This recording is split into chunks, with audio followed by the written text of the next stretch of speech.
یہ چنا ہوا ہے پاکستان کی اسٹیبلشمنٹ کی طرف سے. انہیں ایسے ہی لوگ سوٹ کرتے ہیں, انہیں ایسے لوگ سوٹ نہیں کرتے جن کا کوئی اپنا قد کاٹ ہو, جنہیں عالمی برادری کے اندر کوئی اپنی عزت ملے, وہ پاکستان کے لیے برانڈنگ کرے, پاکستان کے لیے بہتری کریں, پوری دنیا کی جو لیڈرشپ ہو وہ ان کو قدر کی نگاہ سے دیکھے اور پاکستان کے لیے وہ کچھ وہاں سے لے کر آئیں واپس پاکستان.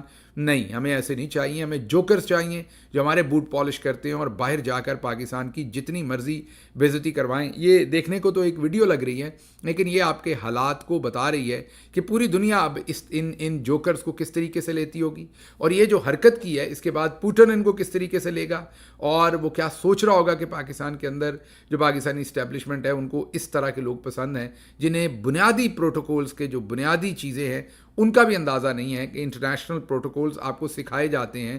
میں پرائم منسٹر کے ساتھ تھا, بتایا جاتا ہے باقاعدہ, اس سے پہلے بریفنگ دی جاتی ہے کہ آپ نے میٹنگ کے لیے جانا ہے, اس جگہ پر آپ کھڑے ہوں گے, اس جگہ پر وہ کھڑے ہوں گے, ایسے ہینڈ شیک کرنا ہے.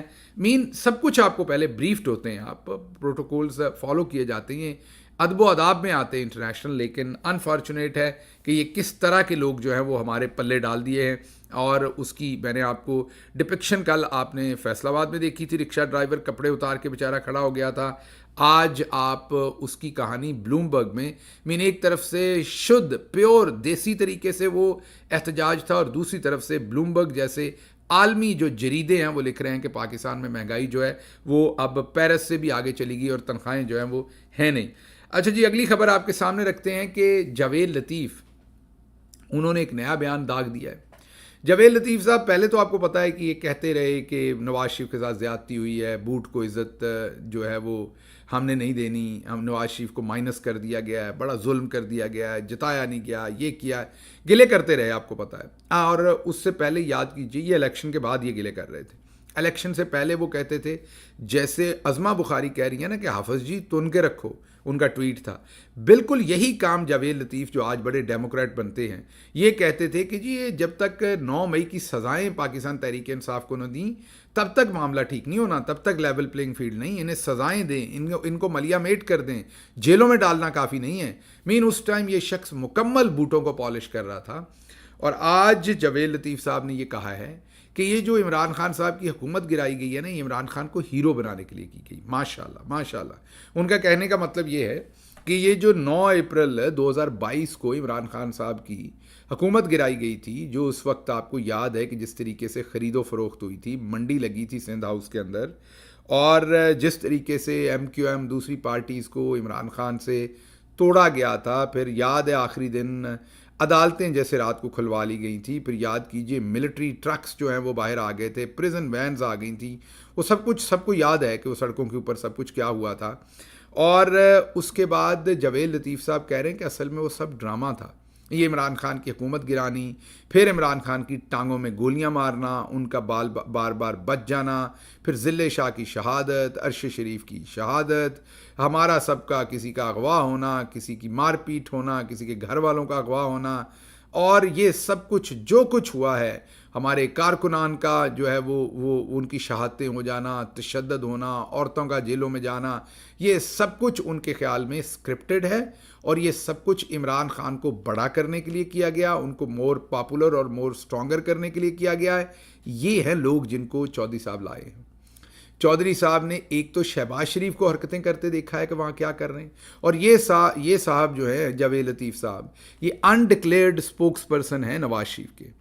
اب آپ خود سوچئے کہ یہ ان لوگوں میں ایک تو عقل نہیں ہے, تعلیم نہیں ہے, اوپر سے یہ کوشش نہیں کرتے. وہ آپ کو یہ بتانے کی کوشش کر رہے ہیں کہ یہ جو کچھ ہوا یہ اسکرپٹڈ ہے, اور عمران خان کو جو ہے وہ بڑا کرنے کے لیے کیا گیا ہے, اور یہ اس میں کوئی ریالٹی نہیں ہے. تو اگر یہ ریالٹی نہیں تو آپ نے پھر حکومتیں کیوں لی ہوئی ہیں, پھر آپ کو حکومت کیوں دی ہے؟ وہ کہتے ہیں ہم اس ٹائم جو ہے نا وہ لالچ میں آ گئے. یہ ورڈ انہوں نے استعمال کیے کہ ہم اس ٹائم لالچ میں آ گئے, ہم نے لالچ کر لیا, ہمیں حکومت نہیں لینی چاہیے. آپ لالچ میں نہیں آئے, آپ نے 1100 ارب روپے کی چوریاں بچائی ہیں اپنی, آپ کو وہ پیسہ دینا پڑنا ہے. آج بھی آپ آ جائیے باہر حکومت سے, آج بھی عمران خان باہر آئے گا تو کام وہیں سے شروع ہونا ہے. 1100 ارب روپے کا حساب دینا پڑنا ہے آپ کو. تو آپ لالچ میں نہیں آئے بلکہ آپ نے اپنا مال بچایا ہے. آپ اتنے نہ سادہ ہیں نہ معصوم ہیں, آپ کو سب پتہ تھا آپ کیا کر رہے ہیں, لیکن آپ نے اپنا مال بچایا. اچھا جی, اگلی خبر آپ کے سامنے رکھیں گے کہ ایک فیک نیوز دی گئی تھی اور وہ فیک نیوز تھی کہ جسٹس میاں گل حسن اورنگزیب جو اسلام آباد ہائی کورٹ ہیں انہوں نے ایک خط لکھ دیا ہے سپریم جوڈیشل کونسل کو، اور وہ ظاہر ہے 6 ججز نے تو لکھا ہوا ہے، یہ 7ویں جج ہیں اور 8ویں جسٹس عامر فاروق ہیں، ٹوٹل 8 جج ہیں میرا خیال اسلام آباد ہائی کورٹ میں. تو ان کے بارے میں یہ تھا کہ انہوں نے بھی خط لکھ دیا علیحدہ سے. انہوں نے کل اپنی جو ہے وہ ایک پوری کی پوری ایکسپلینیشن آئی ہے اسلام آباد ہائی کورٹ کے جو ان کے میڈیا آفیسر ہیں ان کی طرف سے کہ ایسا کوئی خط نہیں لکھا گیا، یہ جعلی خبر ہے. اچھا جی، مریم نواز صاحبہ ملی ہیں علماء کے ساتھ، اور علماء کے ساتھ مل کے انہوں نے کہا ہے کہ میرا بڑے مذہبی گھرانے سے تعلق ہے، ہم مذہب کے بہت قریب ہیں. جی بالکل نظر آتا ہے، مذہب میں سب سے زیادہ جو حق جو اللہ میاں کا حکم ہے کہ کسی کا مال مت کھاؤ، کسی کا حصہ مت کھاؤ. آپ اور آپ کے ابا تو ڈاکٹر یاسمین راشد کی سیٹ کھا کر بیٹھے ہیں، آپ بھی بیٹھی ہیں سیٹیں کھا کر دونوں. آپ دونوں کے اب تو وہ شاید پٹن ان کا نام ہے جو فری واچ ڈاگ ہیں الیکشن کے لیے، انہوں نے جو رپورٹ جاری کی ہے اس میں یہ بتایا ہے کہ پورے پاکستان میں 2 ہی حلقے ہیں جن کے آپ کی طرح کے فارم 45 ہاتھ سے لکھے ہوئے جاری کیے گئے ہیں، جن کے اوپر کچھ پرنٹڈ نہیں ہے، ایک مریم صاحبہ کا اور ایک نواز شریف کا. اور یہ بھی انہوں نے بتایا ہے کہ الیکشن کمیشن آف پاکستان نے ابھی تک فارم 45 جمع نہیں کروائے. یہ پٹن کی رپورٹ ہے، اور وہ یہ کہتے ہیں کہ ابھی تک فارم 45 موجود نہیں ہے. اگر الیکشن کمیشن کی ویب سائٹ پر جائیں تو آپ اس جو فولڈر ہے اس کو کلک کریں تو اس میں فارم 45 نہیں فارم 46 نکلتے ہیں.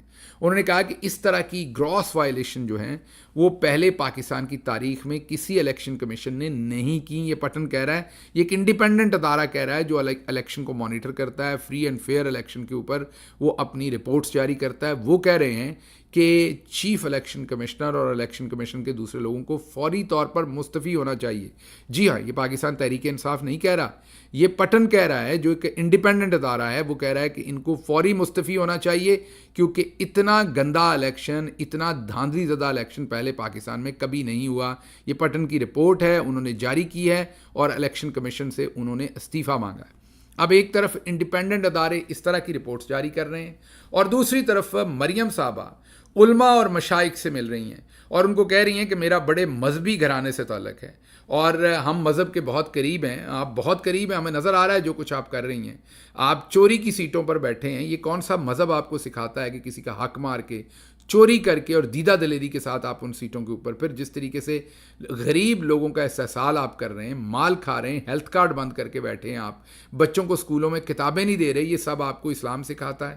بہرحال اس کے ساتھ ساتھ انہوں نے سوات واقعے پر بھی بات کی اور بڑا انہوں نے افسوس کا اظہار کیا اور کہا کہ ہمیں اقلیتوں کا بھی جو بھی وہ ان کو کہنا چاہ رہی تھی بیسیکلی تو وہ ان سے اپنی سپورٹ لینا چاہ رہی ہیں.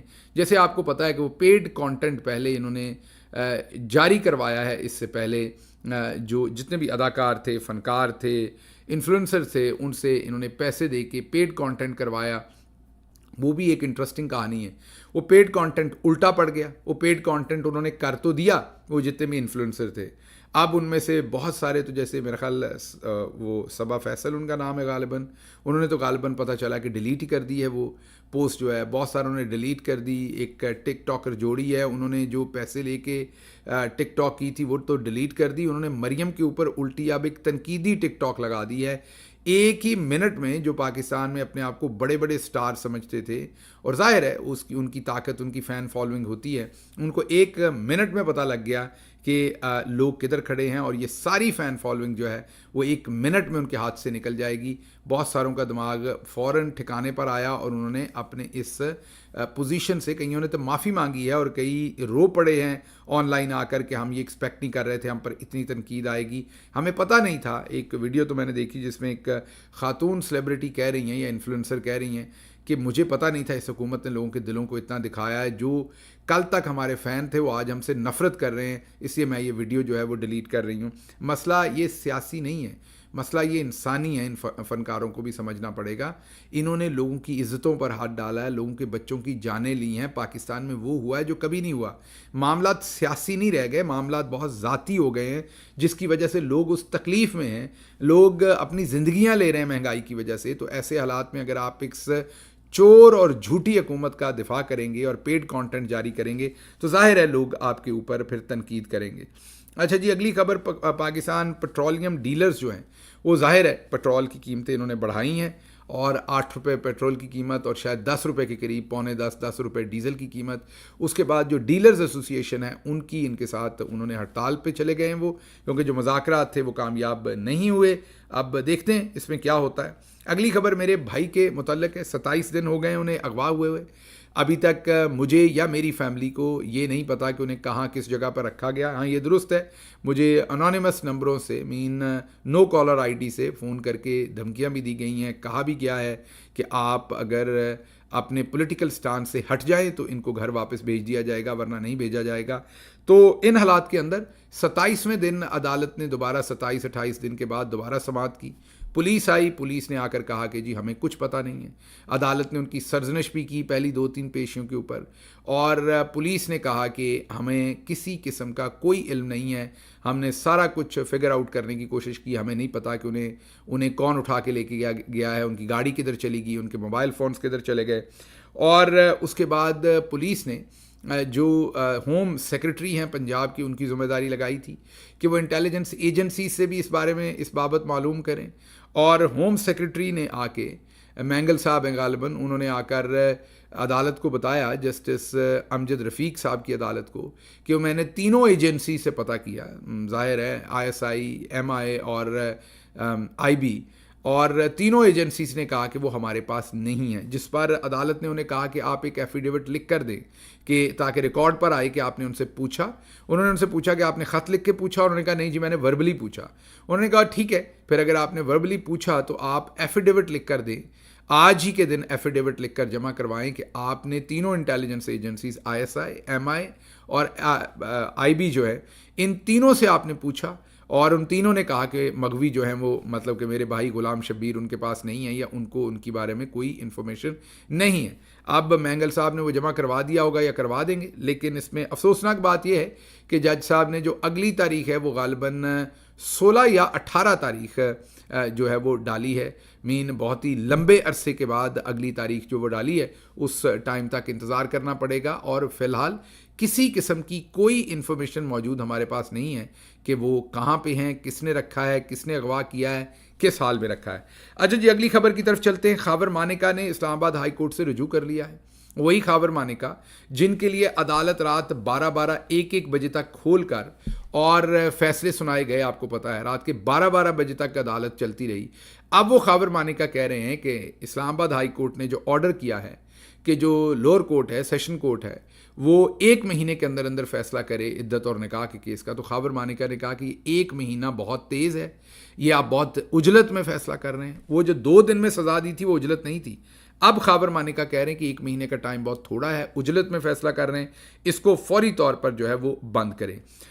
اچھا جی، اینکر ہیں، جرنلسٹ ہیں، بیٹ رپورٹر ہیں میاں محسن بلال، ان کو نوکری سے فارغ کروایا عظمیٰ بخاری نے. یہ کوئی اور نہیں، وہ خود کہہ رہے ہیں. محسن بلال صاحب نے خود ٹویٹ کیا، اور اوور آل جو رائے عامہ ہے وہ یہی ہے کہ ان کو عظمیٰ بخاری نے ان کو نوکری سے فارغ کروایا. ہم نے بھی حکومت کی ہے.